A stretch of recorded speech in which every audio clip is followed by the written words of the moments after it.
Hello, everybody, and welcome to E-Train Talks. I'm your host, E-Train. I'm a 14-year-old literacy advocate, podcast host, and the founder and CEO of the 501c3 nonprofit E-Train Talks Inc., which is dedicated to spreading joy to young readers of all ages by giving news stories and talking with authors, like the author and writer I have with me today, Josh Mensch. I have looked forward to this interview for a long time. For those who don't know, he is a New York Times best-selling author of some of my favorite historical nonfiction books of all time. But not only that, he's also a researcher, a documentary television writer, and a producer.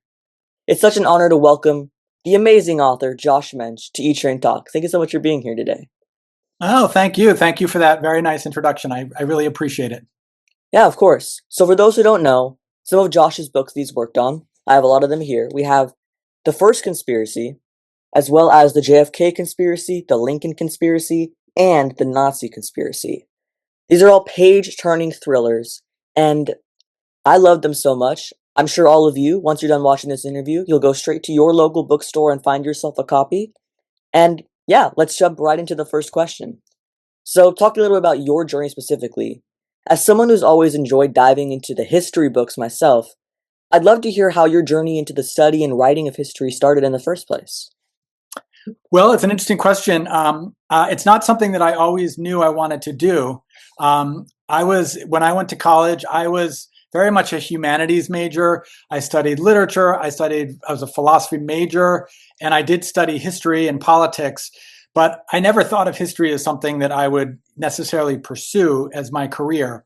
And so it was kind of a winding road. I ended up going to journalism school, thinking I was going to be a journalist. And I was sort of, because I started working in documentary television, which is sort of related to journalism. And it was in working in documentary television that I ended up focusing on history. And it happened a little bit by accident. I ended up working on a few shows that were American history related. One was called Lost History. That's a show that I did with my now co-author Brad Meltzer. And I worked for a show called History Detectives that used to be on PBS. It was a wonderful show. And some other projects for the History Channel. And I just became kind of known as a American history guy, and in the documentary television sense. And then Brad Meltzer and I, who had worked together on a TV show, he ended up approaching me about seeing if I would ever consider writing a nonfiction American history book with him, because he had this idea that he was going to start, in addition to writing novels and children's books and comic books and all the other things he writes, he was interested in writing nonfiction history. And so we kind of teamed up, and I had to learn how to write books. I had to learn how the publishing industry works, and he was kind of my guide through it. And we ended up just writing books together. And it ended up being not one, but 4 books that we did. And so here I am several years later, kind of a writer of American history. And that's how it happened. And that's super cool. So, continuing on this topic of historical writing, I discovered on your website that 2 stories you wrote and directed for television, these ended up leading to the recovery of 2 significant artifacts. So to circle back, these are television stories, not written books. So, okay, the iconic flag is one of the artifacts that you helped discover, sort of indirectly. This is the iconic flag raised by firefighters on Ground Zero after 9/11. And your television stories also helped find the electric guitar played by Bob Dylan when he plugged in at the Newport Folk Festival. So can you talk about these television stories and how they led to such important and impactful discoveries? Sure. This was quite a while ago now, but yeah. So in the first case, this was the show that Brad Meltzer and I did together. It was called Lost History, and the whole point of that show that we did together was on the History Channel. Only one season, was to try to relocate lost artifacts from American history. And we would sort of tell the story of the artifact and what happened to it, or why it went missing, or how it went missing. And then we would solicit any information that any viewers had about these objects or artifacts.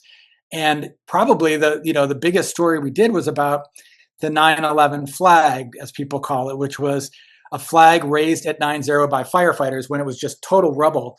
And a great young photographer took this photograph of the firefighters raising this American flag at the site of 9/11, and it kind of evoked the other famous flag raising at Iwo Jima in the World War II. So it got a lot of attention. It was on the cover of a lot of magazines and newspapers. But that flag then went missing. And the story of how it went missing is very complicated and convoluted. And there was a mix up about this flag, and it ended up in some very strange places. But through the show and telling the story of that flag, people who watched the show actually did have information that Oh, led to the recovery of that flag, and it was in a very unexpected place in a firehouse in the state of Washington. I mean, who would have thought? wow. Who would have thunk that? And the story of how it got there is very interesting. We tell that story, but it did lead to the recovery of the flag, and the flag is now at the 9/11 Museum below the Trade Center, the memorial in Lower Manhattan. So it was pretty remarkable and surprising that we actually were able to track down that flag. And the other story was for a show called History Detectives that I mentioned earlier that was on PBS. And that show was also about kind of artifacts from American history that end up in strange places. Hmm. And in this case, it was the actual electric guitar that Bob Dylan played in the 1963 Newport Folk Festival when he quote unquote, plugged in for the first time. And it caused this big uproar at the time. In fact, the movie that just came out with Timothy Chalamet is about that event. So it's funny Wow. that, 10 years ago, we worked on this very interesting story about this guitar, and we actually were able to verify the current location of that guitar that had gone missing for so many years. And then 10 years later, this Hollywood movie comes out that tells sort of the story of Bob Dylan at that time and him deciding to play the electric guitar for the first time and everything that went on around it. So yeah, it was both of those stories were very exciting to sort of be in the presence of these objects and to be able to tell the story of these important objects from American history. It was a lot of fun and very exciting. Yeah, it does sound super exciting. And, kind of moving on to your books, which are equally as exciting, in my opinion. You and Brad Meltzer have written many phenomenal stories together, New York Times bestsellers, and they've detailed events in the Revolutionary War, to the Civil War, to as recent as the Cold War. So I'm curious to know, you mentioned a little bit about this earlier, but can you share kind of the full story of how you and Meltzer first met, and what's the story behind how you two began writing your thrilling historical series together? Yeah. So Brad Meltzer and I worked together on this TV show, as I mentioned, called Lost History. It's now about, I don't even know the exact number of years, 9, 10 years ago, something like that. And we worked together very closely. And I ended up doing a lot of writing for the show, and he was the on-camera host. And so he would read my writing in the course of the show. And we also just became good friends and enjoyed working together. And then we went our separate ways for a couple of years. I was working on other TV projects. He was doing the thousands of things that he does, writing books and also making TV shows and other things.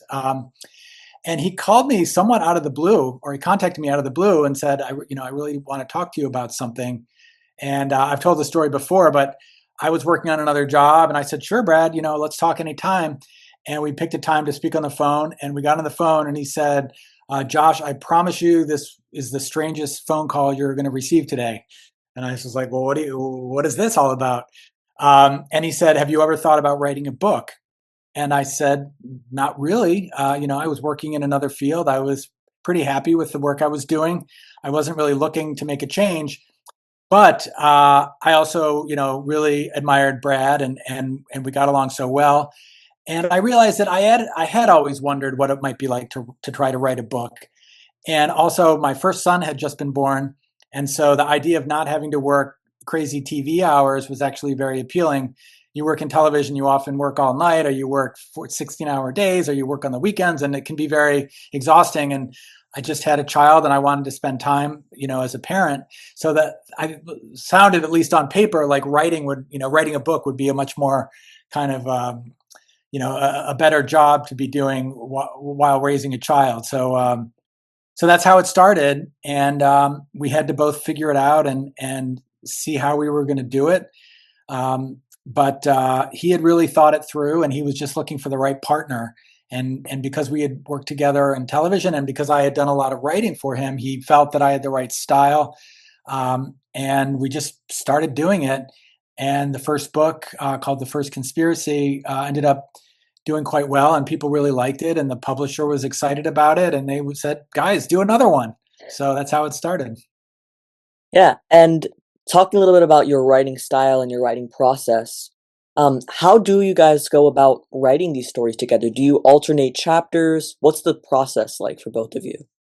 Yeah, it's interesting, and I don't know how other pairs of authors do it, um, but with Brad and I, one reason he contacted me is because he knew I loved to do the research, and I just like learning about history and really diving deep, and he felt comfortable with my ability to kind of dig in and research a story.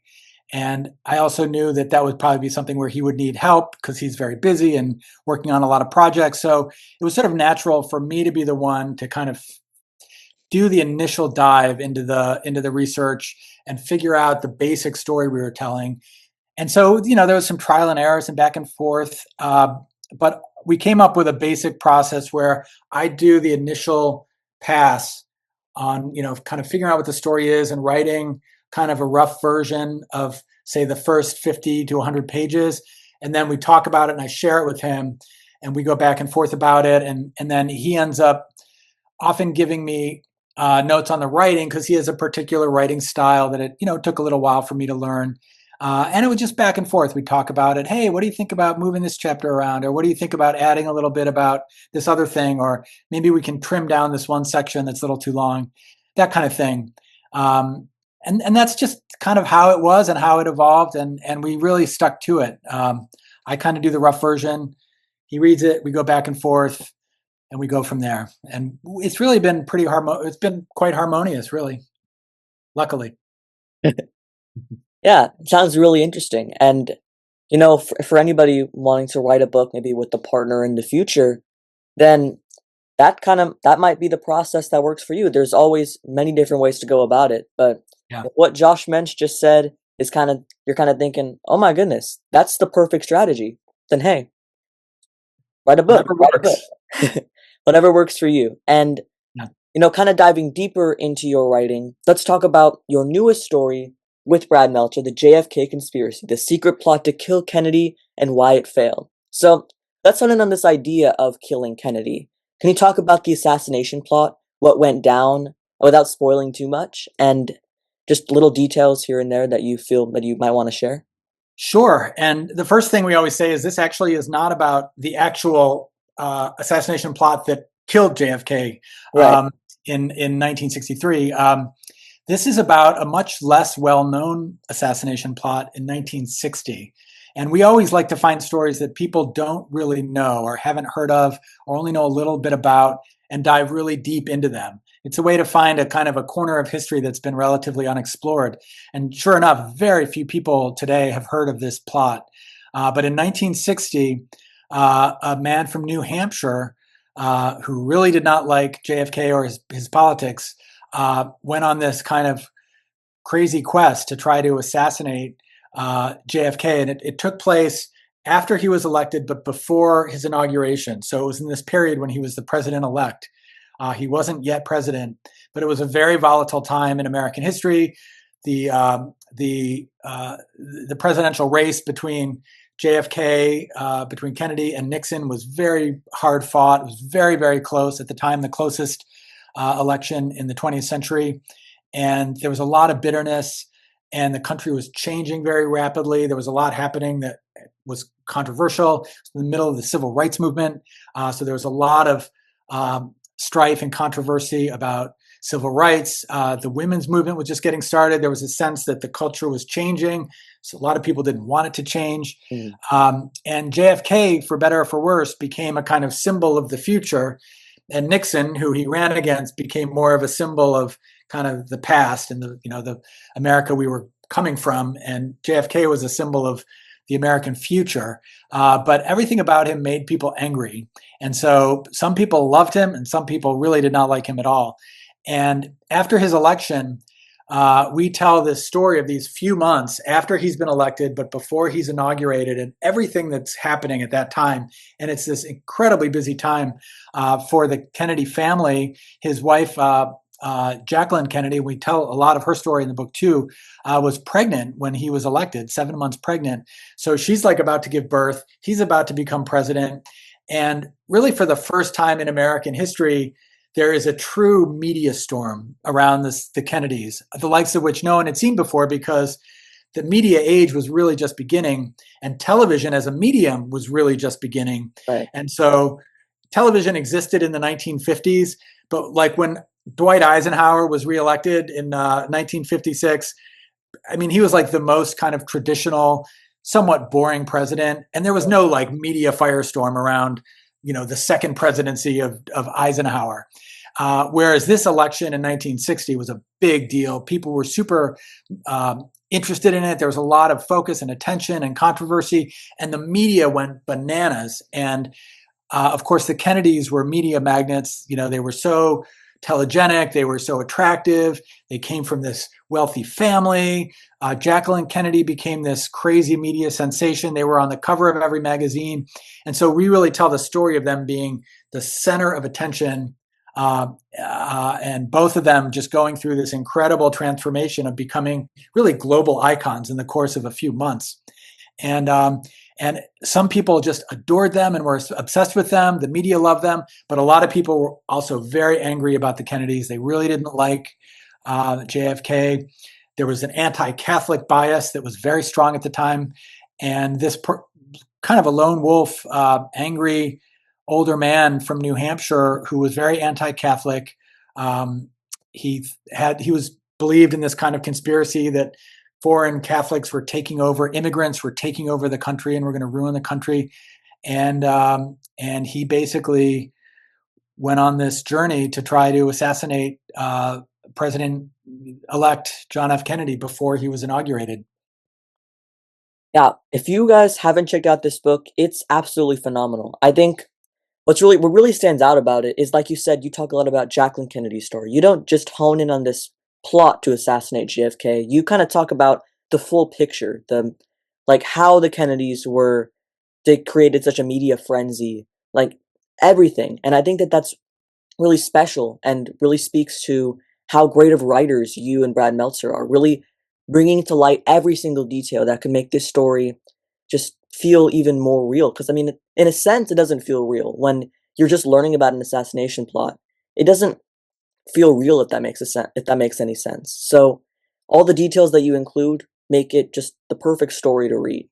And kind of talking about another one of your stories, we have the first conspiracy. I'll hold this up real quick. It didn't fit around here, but I got it right here. So diving deeper into your stories, the first conspiracy discusses an assassination plot against George Washington that didn't go through. It nearly succeeded, though. So had Washington been killed, what do you think the world, or more specifically the United States, would look like now? Yeah, a great question. And that question comes up in all the books we've written, because in every case, this iconic American president might have been assassinated. Right. Or in the case of two of the books, the one about JFK and Lincoln, might have been assassinated much sooner than they were and never would have been president. And so in every case, it's like, well, how do you even imagine American history without George Washington? And had this assassination plot succeeded, he would have been killed well before he became president, and in the middle, even towards the beginning of the Revolutionary War. So not only would we never have had Washington as the first president, we wouldn't have had Washington, the general who was leading, the armies, who was leading the military for the colonies during the Revolutionary War. And so the thought of what would have happened had he been killed? I mean, would the colonies have prevailed in that war? Could they have found some other general to step into George Washington's shoes? Maybe, but we don't know that for sure. And even if the outcome of the war had been the same, and the colonies had gained their independence from Great Britain, the thought of a different first president of the United States is so strange to think about, that it's almost impossible, because George Washington is so ingrained in our national memory, our national consciousness, that the thought of having a different first president is very strange. And would the country have succeeded? Would it have survived its infancy with a different president? It's impossible to know, but it definitely would have been different, because he left such a strong mark. and some would say for good, some would argue there are things about him that were not so good. Of course, he was a slave owner, which is part of the original stain on our country. But it's definitely would have been very different, and perhaps America would not have survived. Yeah, George Washington was kind of the glue that held the American Revolution together. Without him, who knows what America, or if America even exists in the future, who knows what it would look like? And Exactly. kind of talking a little bit more about this as a series, because you originally were going to write just the first conspiracy, but then your publisher said, hey, we want to see more books. So, honing in on this idea of writing more books, is there a historical topic that you haven't yet explored but would love to tackle in the future in your writing? Well, of course, there are many, but I'm actually working on my own book now, Oh, and really? I can't give too many details about it, but I'm going back to the Civil War era and the kind of Abraham Lincoln era, which Brad and I wrote about in our second book. Um, and there's something about the Civil War that is just endlessly fascinating. It's still feels like, if the Revolutionary War was sort of the birth of the United States, the Civil War was when the United States sort of came into adulthood. It's when the U.S. sort of figured out what kind of country it was going to be, and slavery, of course, was deeply entwined in the origins of the country. It was a key part of the economic growth of the United States, but it was morally reprehensible, and the country had to figure out what kind of country it was going to be. And slavery was the crucible. It was the horrific, terrible crucible that ultimately formed, we'd like to think, a better country. And again, you mentioned what would we have done without George Washington? Without Abraham Lincoln, we'll never know Hmm. uh, whether the Civil War would have been fought. If so, would it have been fought in the same way? Which side might have prevailed? And what would the fate be of the institution of slavery? And we now know all the answers to those questions. But without Abraham Lincoln, he was instrumental in every piece of that, because it was because of Lincoln's election that the South seceded, because they were afraid of an anti-slavery president, and Abraham Lincoln was anti-slavery, although he was not initially planning to abolish slavery. So that's what started the war, and then he ended up being the commander in chief during the war. So he prosecuted the war. He's Hmm. the one who chose to stay in the war instead of forming some kind of peace agreement that might have kept slavery in the southern states. And then he was the one, when the war was over, who pushed to create, and then he pushed for the Emancipation Proclamation, which was entirely his idea during the war. And then when the war was over, he pushed for the amendment that would formally abolish slavery and put it in the Constitution. So without all those things, where would we be? It's almost impossible to imagine how things might have turned out differently. But slavery might have continued to exist in this country for decades or longer without Abraham Lincoln and many, many other people who fought so hard to end slavery, including the abolitionists who pushed him in the right direction. So, Yeah, I, for one, cannot wait to read your book. And thank you. when diving into information on your career, I discovered that you graduated from the Columbia University Graduate School of Journalism. You mentioned that a little bit earlier. So that's impressive in itself. And as someone interested in following a similar writing path, I'm currently interested in being a journalist when I'm older. How do you feel your time studying journalism in college has influenced your writing when it comes to books? Yeah, good question. And as I said, I wasn't originally intending to Right. write books about American history, but I think journalism and the work that, at least the work that Brad and I do with these books, and I think writing about history in general, at least for a more popular audience, journalism and history and studying history have a lot in common, because in both cases, you're just digging, you're researching, and you're digging for information, and you try to use as much as possible what we call original sources. And in journalism, that would be your quotes, the people you interview. If you're writing a story about a particular public policy, you have to research it, and you have to talk to the people who are involved in it and get opinions, and try to get beneath the surface and find people who will talk to you that have inside information.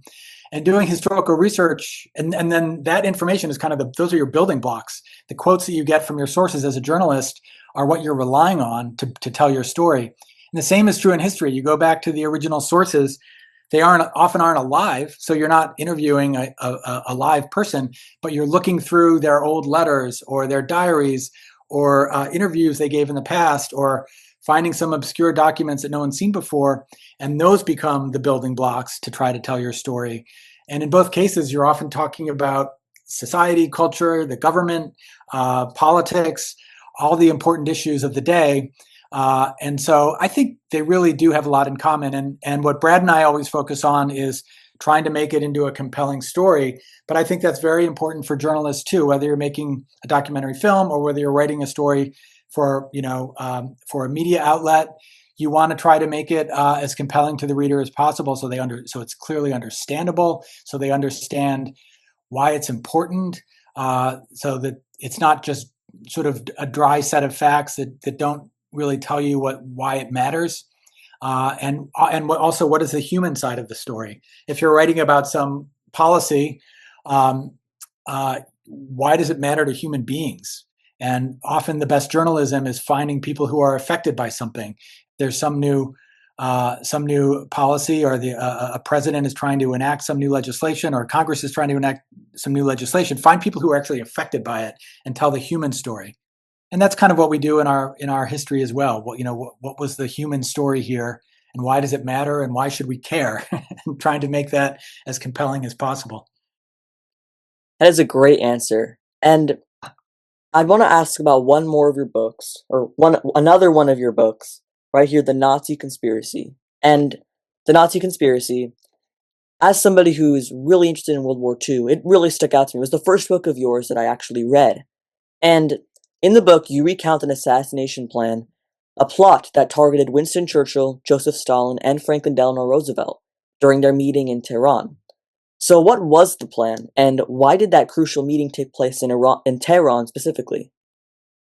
Yeah, well, thank you for mentioning that book. I also am obsessed with World War II. I loved researching that book and learned so much, and continue to think about it a lot, that era. Of course, in the book, we also talk about the rise of the Nazi Party in Germany, and all of the horrible events of that era. And once you dive deep and learn about that era, it stays with you forever. It's sort of unforgettable. Um, so to answer your question, though, so our story in the Nazi Conspiracy, we tell the story of a kind of a little-known assassination plot, a Nazi assassination plot to potentially, as you said, kill Franklin Delano Roosevelt and Joseph Stalin and Winston Churchill, the sort of big three allies, during the Second World War. And it was at this very important event during the war when the quote unquote big three, Stalin and Roosevelt and Churchill, were meeting in person for the first time. Roosevelt and Churchill had met several times, but Joseph Stalin and the Soviet Union, they had previously been considered something of an enemy to the West. The Americans and the British did not look kindly on Joseph Stalin or communism or the Soviet Union, but because of the war, they had a common enemy in Nazi Germany. And so you have these three very unlikely allies who are all sort of teaming up to fight against the Axis powers, not just Nazi Germany, but of course Imperial Japan and other countries too. But and the Soviet Union was really the country that did the brunt of the fighting against Nazi Germany. I mean, what that country went through during that war is just unimaginable, unbelievable. And I had not truly appreciated what that country experienced and what the people of that country experienced until researching this book. It was just horrific, and so many lives lost. And so much suffering on the part of both the Soviet soldiers, but also just the ordinary people. And of course, that was also the site, Eastern Europe and Russia, the site of some of the worst atrocities that we know about. So these three leaders are going to actually meet. The three allies leaders are going to meet in public, not in public, but they're going to meet for the first time face to face. And that made it a big media event. It's in the middle of the war. It's at a time when things were not looking so good for the Allies. Nazi Germany had, taken over most of Europe. They were trying to take over the Soviet Union.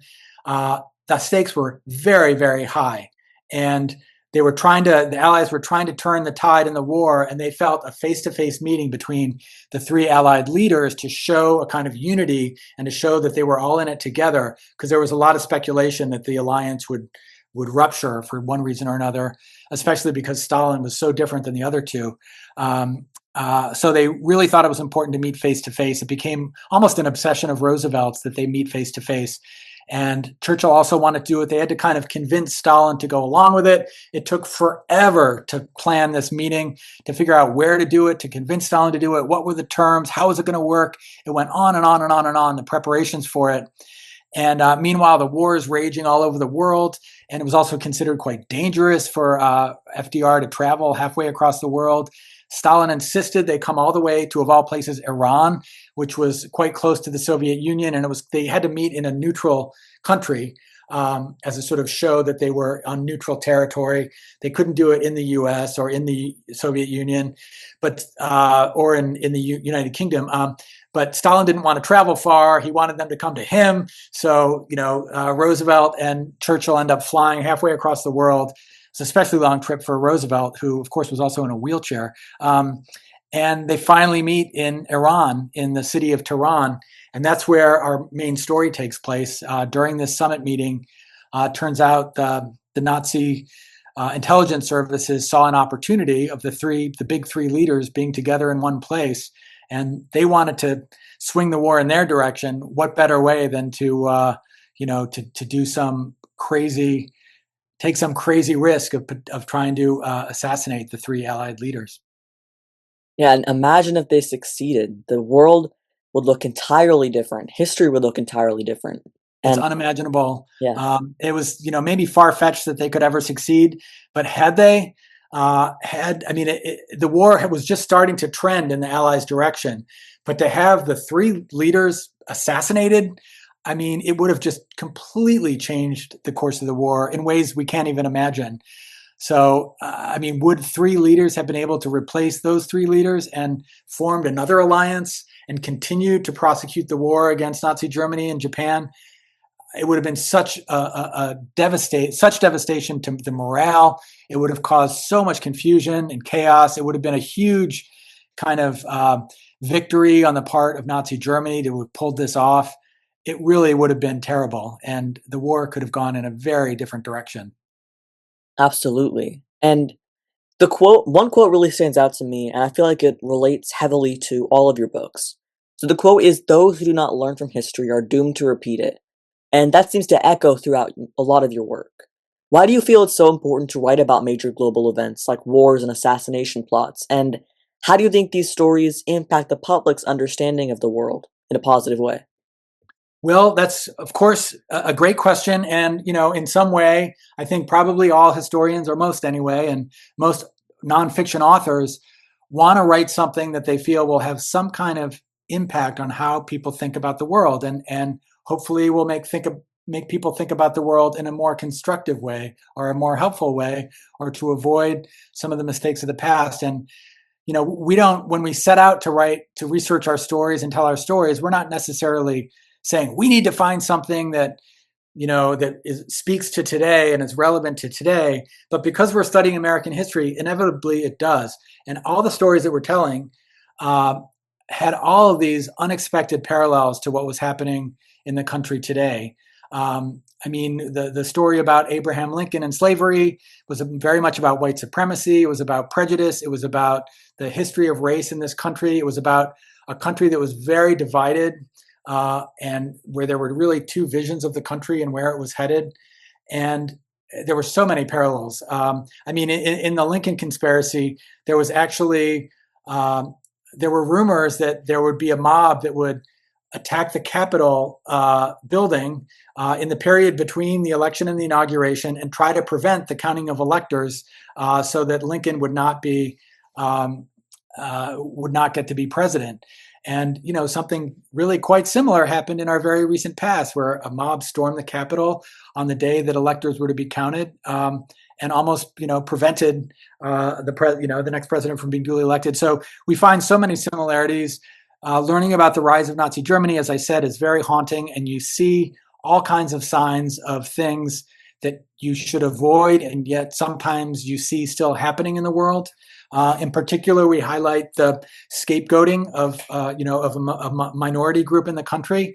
When you have a government blaming all the country's problems on this one group, whether it's an ethnic group or a religious group or any minority group or racial group, and getting people really riled up and to be angry and feel hatred towards that group, that's always a bad sign of where things are headed.